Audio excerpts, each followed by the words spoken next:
ganda, napakaaga naman ang pamasko mo. Ang ganda. Ikaw ko, una subscriber nagbigay. Oh, yun na mga subscribers ha. Oh, ano Ruel, ano akala mo ikaw lang marunong mag-unboxing?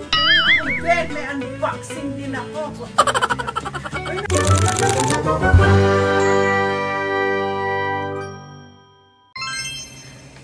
I have a nice I'm surprised right now kasi I receive a big box and one of my subscriber, ayaw niya pabanggit ang name niya, pero for sure tinignan ko ang iyong area code. You're from Missouri or Kansas City. Oh my gosh, hindi kaya sabi niya wag ko daw banggitin. Pero you made my day. Imagine, binigyan niya ako ng talagang Tita Maritom's Kitchen. Oh my gosh, excited ako, but alam mo, gusto ko. I'm using a wooden kasi. Tapos, ito na, pinakamadami, nahulog pa. Ang dami kong seeds. Grabe, ang daming seeds. Meron, next year, ito i-germinate ko. Beans na,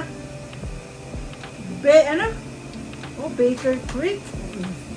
Tapos, meron siya, wala ito.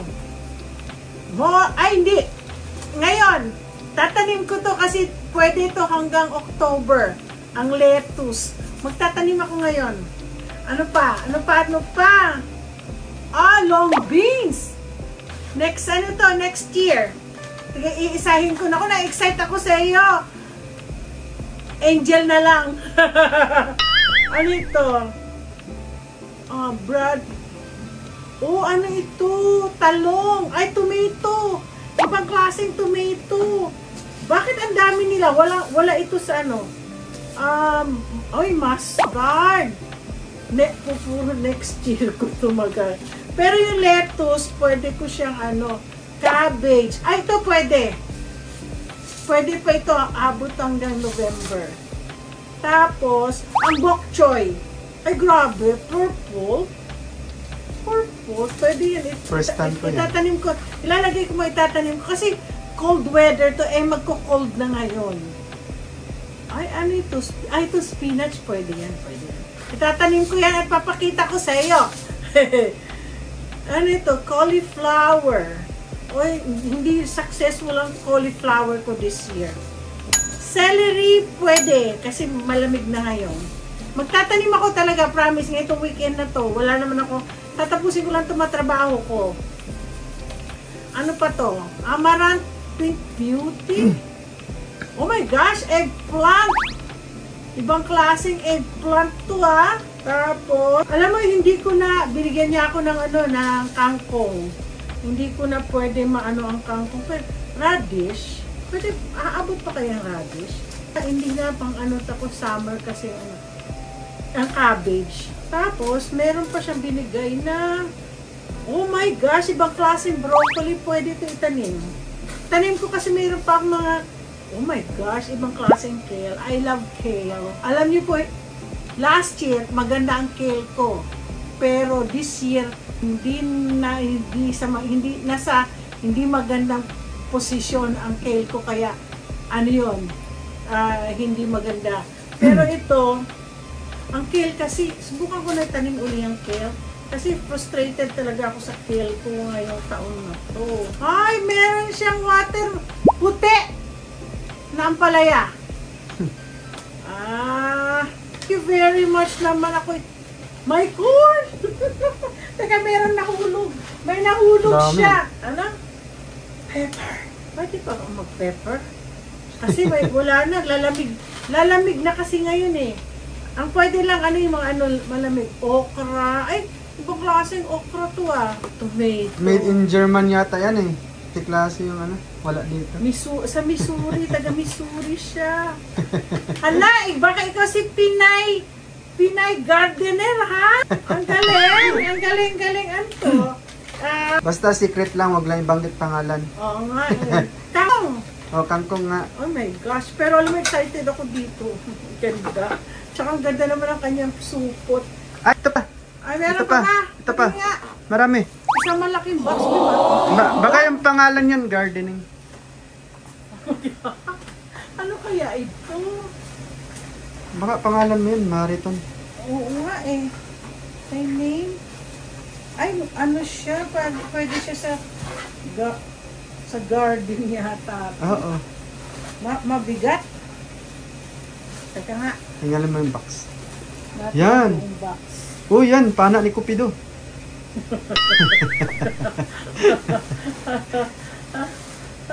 Yan yung itutusok sa ano.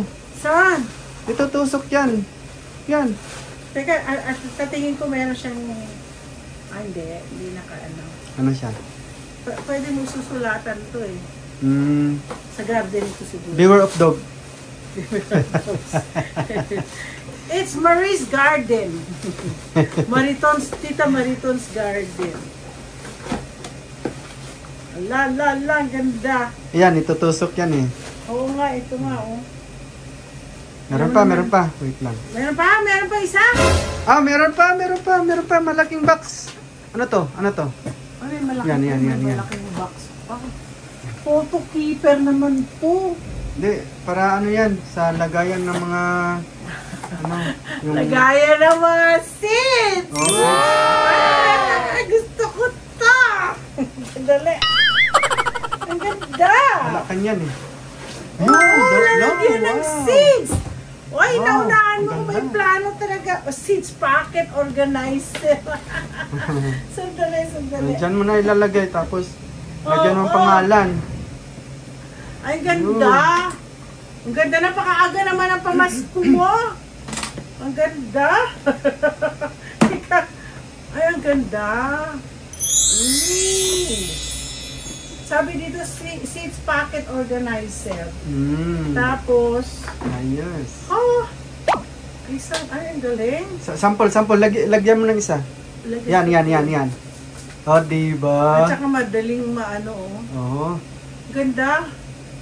Oy, thank you ha. Puntahan kita sa Missouri. Meron pa. Ano pa? Meron pa. Meron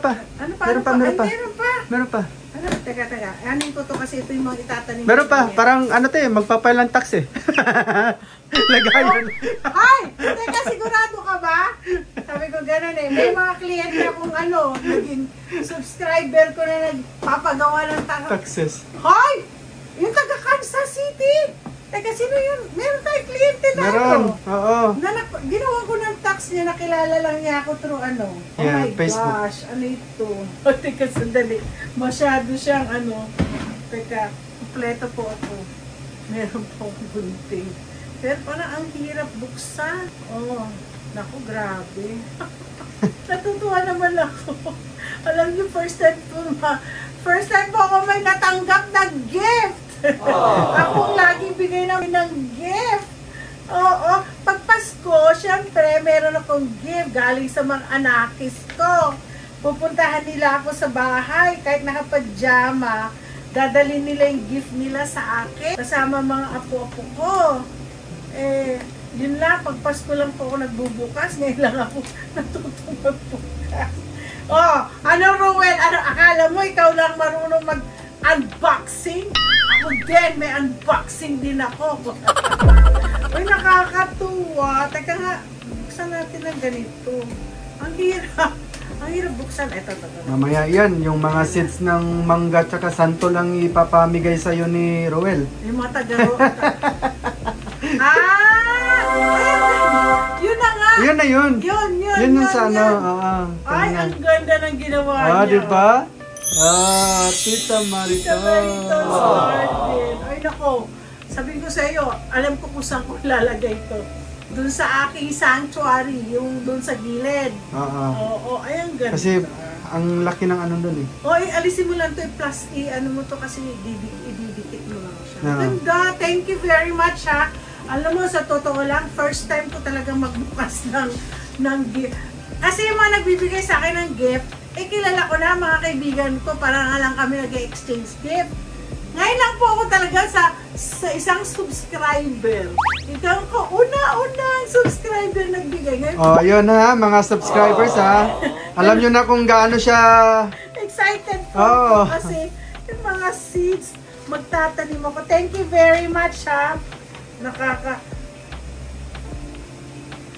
If you feel like, sabi niya, PS, if you feel like doing an unboxing video, please don't mention my name. My name, Hiyapo Me. I just love gardening and wanted to share some seeds of love. Tapos binigay niya ako ng sa Hosea 10 verse 12. I said, plant the good seeds of righteousness and you will harvest a crop of love. Plow up the hard ground of your heart, for now is the time to seek the Lord, that He may come and shower righteousness upon you. Thank you, sister. Parang kilala na kita. Parang kilala na kita. Okay. Tawagan mo na lang siya. You made me, tatawag ako sa iyo in about, kasi gamit niya yung pero you made me so happy. I love your gift. O, diba? Thank you. Nag-enjoy siya sa kanyang gift. Nag-enjoy po ako. Like and subscribe. Ngayon, pati pag-unboxing, nila like and subscribe ko, no? Sige. Okay. Thank Babush! you. Babush!